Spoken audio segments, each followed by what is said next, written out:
नमस्कार, मैं जनवक्ता शिवम गौतम। और जिस तरीके से कांग्रेस के बुरे दिन चल रहे हैं उसी तरीके से कांग्रेस के काले कारनामे भी एक एक करके अब लोगों के सामने आते जा रहे हैं। नया कारनामा है मुंबई में एक जमीन जो कि दलित छात्रों के लिए हॉस्टल बनाने के लिए रखी गई थी, उसको बाद में कांग्रेस पार्टी के ही संरक्षण में चलने वाले AJL यानी कि एसोसिएट जनरल नाम की कंपनी ले लेती है और बाद में उसी जमीन को ये गांधी परिवार को बेच देती है। और बेचने के बदले में पैसा नहीं दिया जाता है क्योंकि AJL गांधी परिवार की ही एक कंपनी है और उसके ऊपर एक बिल्डिंग बना दी जाती है। उस इलाके में जो स्वीकृत बिल्डिंग निर्माण का जो एक क्राइटेरिया है उसके तहत 20,000 स्क्वायर फीट की ही बिल्डिंग बन सकती है, लेकिन यहाँ पर 81,000 मीटर की बिल्डिंग बना दी जाती है, यानी कि जो स्वीकृत एरिया है स्वीकृत बिल्डिंग एरिया से 4 गुना ज़्यादा।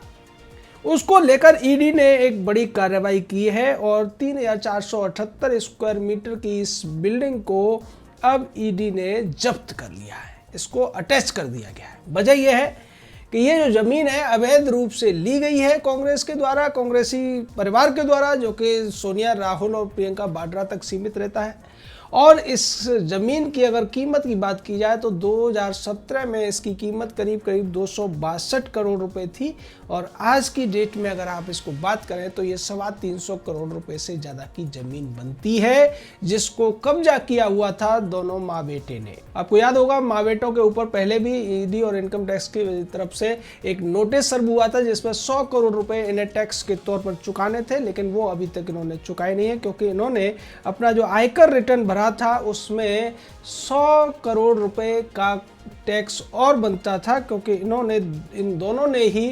150 करोड़ रुपए की अपनी आमदनी को छुपा लिया था और उस तरीके से 300 करोड़ रुपए की जो आमदनी AJL से इनको बनती थी उसके आधार पर 30% का अगर टैक्स देते हैं तो 100 करोड़ रुपए बनता है, जिसका इनको टैक्स नोटिस सर्व हुआ था। और ये इस तरीके से पहले भी करते आए हैं क्योंकि इनका गोरख धंधा ही है भ्रष्टाचार करना और अपनी जेबें भरना। इसको लेकर कांग्रेस के ही पूर्व नेता और वर्तमान में भारतीय जनता पार्टी के राज्यसभा सांसद ज्योतिरादित्य सिंधिया ने तगड़ा हमला बोला कांग्रेस के ऊपर और उन्होंने कहा है कि अब तक मैं 90 दिन से चुप था, लेकिन अब इनकी पोल खोलूंगा और एक एक बात का जवाब दूंगा मैं। सिंधिया ने कहा कि कांग्रेस का कारोबार ही भ्रष्टाचार है और भ्रष्टाचार से ही ये कारोबार करते हैं। उन्होंने कमलनाथ पर निशाना साधा और उन्होंने कहा कि कमलनाथ के पास कोविड-19 को लेकर बैठक करने के लिए समय नहीं था, जबकि वो दूसरे अन्य कामों में ज़्यादा बिजी थे। जबकि दूसरी तरफ शिवराज सिंह चौहान ने जब सरकार में मुख्यमंत्री दोबारा से बने तो उन्होंने सबसे पहले कोविड को लेकर जिस तरीके से हैंडल किया उससे वाकई में मध्य प्रदेश के अंदर स्थिति काबू में हो गई। तो ये कहना जो ज्योतिरादित्य सिंधिया का है वो गलत नहीं है, क्योंकि कांग्रेस का पूरा ये ड्रामा भ्रष्टाचार से ही चलता है, भ्रष्टाचार में ही चलता है और भ्रष्टाचार के लिए ही चलता है। यानी कि इनका सब कुछ भ्रष्टाचार है और भ्रष्टाचार के माध्यम से जिस तरीके से नेहरू गांधी परिवार ने अपनी तमाम हजारों करोड़ रुपए की संपत्तियां जुटा ली हैं, उसको लेकर समय समय पर इनके खिलाफ अदालतों में केस चलते हैं और ये दोनों माँ बेटे उस पूरे मामले में अभी भी जमानत पर हैं, जो कि AJL का मामला है या फिर आप कह सकते हैं कि दूसरे जो अन्य मामले हैं उन सभी मामलों में इनके खिलाफ जो अब तक आरोप आए हैं उसमें ये जमानत पर हैं। AJL का मामला ये था कि ये जो कंपनी थी वो नेहरू ने बनाई थी और उसके बाद इस कंपनी को एक तरीके से कांग्रेसियों को दे दिया गया। मोतीलाल वोरा इसके एक अध्यक्ष हुआ करते थे और उन्होंने माँ बेटे के नाम पर इस कंपनी को ट्रांसफ़र कर दिया, जिसमें हजारों करोड़ रुपए की संपत्तियां थी और उसके बाद इन संपत्तियों पर इन दोनों का कब्जा हो गया, जिसको लेकर कई लोगों ने याचिकाएं लगाई थी। खासकर डॉक्टर सुब्रमण्यम स्वामी ने तो तभी से इसके खिलाफ आवाज़ उठाई थी जब मनमोहन सिंह की सोनिया के नियंत्रण में चलने वाली सरकार हुआ करती थी। और मनमोहन सिंह जो अपने आप को अर्थशास्त्री कहते हैं, इतने बड़े अर्थशास्त्री थे कि इन सब भ्रष्टाचारों से वो आंख बंद करके बैठे हुए थे। उसी तरीके से जैसे कि धृतराष्ट्र के ज़माने में गांधारी ने अपनी आंखों पर पट्टी बांध ली थी, उसी तरीके से मनमोहन सिंह ने भी अपनी आंखों पर अपने जो आका थे सोनिया, राहुल, उनके आदेश की पट्टियां बांध रखी थी। इसका खामियाजा देश को भुगतना पड़ा। तमाम जो जमीनें थी उन पर इस परिवार ने कब्जा कर लिया। और उसका ताज़ा उदाहरण जो निकल के आया मुंबई से कि किस तरीके से दलित छात्रों के लिए जो हॉस्टल बनना था और इसको लेकर ज़मीन की जो मंजूरी हुई थी वो हुई थी 1967 में, और उस जमीन को बाद में एजेएल ने अपने कब्जे में ले लिया और 1983 में एजेएल ने इसको कमर्शियल भी करा लिया जब कांग्रेस की सरकारें वहाँ हुआ करती थी। और इसके बाद 2000 में इस पर एक इमारत बना दी गई। जैसा कि हमने आपको बताया कि यहाँ पर बिल्टअप एरिया केवल 20,000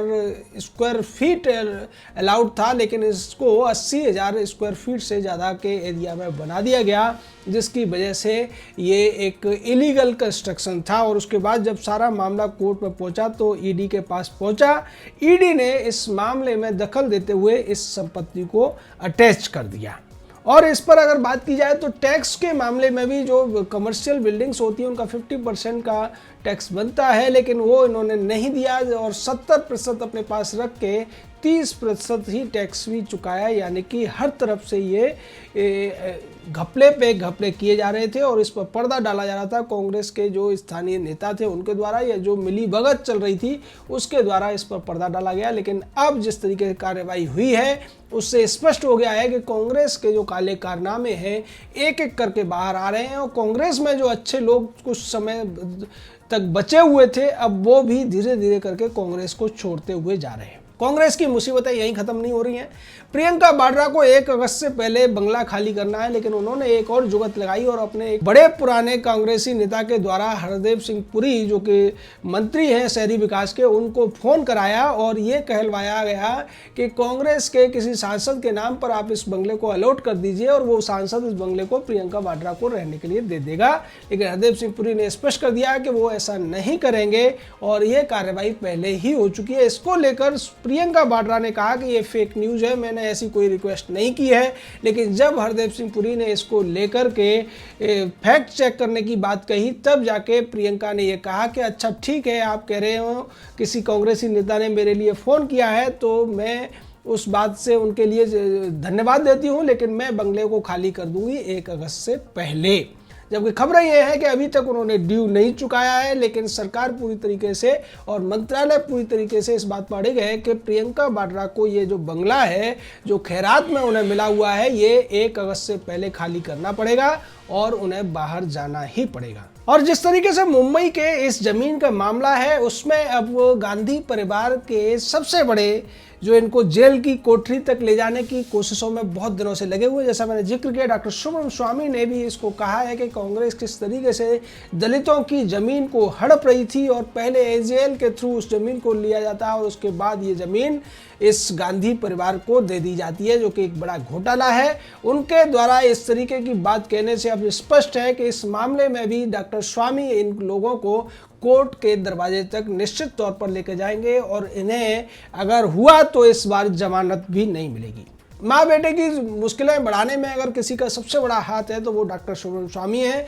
जिस तरीके से उन्होंने तमाम इनके खिलाफ जो मामले चल रहे थे उनको बड़ी गर्मजोशी के साथ सुप्रीम कोर्ट में उठाया और इन दोनों माँ बेटों और इनके तमाम चमचों को मजबूर कर दिया कि वो कोर्ट से जमानत लें। और यही वजह है कि ये जमानत पर चल रहा परिवार अब डॉक्टर सुब्रमण्यम स्वामी से बहुत ज़्यादा डरता है। ये अर्नब गोस्वामी के खिलाफ तो केस कर देता है जब वो इन्हें एंटोनियो माइनो कहता है सोनिया गांधी को, लेकिन डॉक्टर सुब्रमण्यम स्वामी कभी भी सोनिया को उसके नाम से नहीं पुकारते हैं, वो ताड़का कहते हैं, टीडीके लिखते हैं ट्वीट्स में और राहुल को वो बुद्धू बोलते हैं। उसके बावजूद इन लोगों की हिम्मत नहीं पड़ती कि डॉक्टर सुब्रमण्यम स्वामी के खिलाफ किसी भी कोर्ट में जाकर ये अवमानना की याचिका लगा सकें, क्योंकि इन्हें पता है कि अगर ये ऐसा करेंगे तो और ज़्यादा इनके चेहरे से नकाब उतर जाएंगे। डॉक्टर सुब्रमण्यम स्वामी के ट्वीट के बाद अब ये स्पष्ट हो गया है कि इस मामले में भी माँ बेटे की मुश्किलें बहुत ज़्यादा बढ़ने वाली हैं और इनको निश्चित तौर पर जेल के लिए जो पूरा देश इंतजार कर रहा है कि ये माँ बेटे कब जेल जाएंगे, कब दामाद जेल जाएगा, वो समय धीरे धीरे करके आ रहा है। क्योंकि हमारी जो अदालतें हैं उनका जो सिस्टम है वो धीरे धीरे चलता है और इसके लिए आप अगर किसी को दोष दे सकते हैं तो वो उन लोगों को जिन्होंने इस अंग्रेजों के द्वारा बनाए हुए सिस्टम को ज्यों का त्यों अपना लिया था। अब इस सिस्टम में बहुत ज़्यादा तेज़ी के साथ बदलाव नहीं हो सकता है, धीरे धीरे करके इस सिस्टम को तेज़ किया जा सकता है। यही वजह है कि इतने सालों से जमानत पर चल रही है माँ बेटे और दामाद अभी तक जेल नहीं पहुंच पा रहे हैं। लेकिन जिस तरीके से चिदम्बरम को 100 दिन की जेल का खानी पड़ी थी, जेल की रोटियां तोड़नी पड़ी थी, उस तरीके से इनका समय भी आ रहा है, क्योंकि अब इस तरीके के मामले बहुत तेजी से सामने आ रहे हैं। और ये जो 300 करोड़ के लगभग की संपत्ति ईडी ने जब्त की है, उसके बाद ये भी पक्का हो गया है कि एजेएल की दूसरी जो संपत्तियां हैं, नेशनल हेराल्ड की जो जमीनें थी, जो बिल्डिंगें थी, उनको भी अब ईडी जब्त करने जा रहा है, जो कि बहुत बड़ा झटका होगा गांधी नेहरू परिवार के इन तथाकथित जमानती माँ बेटों के लिए और उस दामाद के लिए जिसके ऊपर तमाम जमीनों को हड़पने के आरोप पहले से हैं,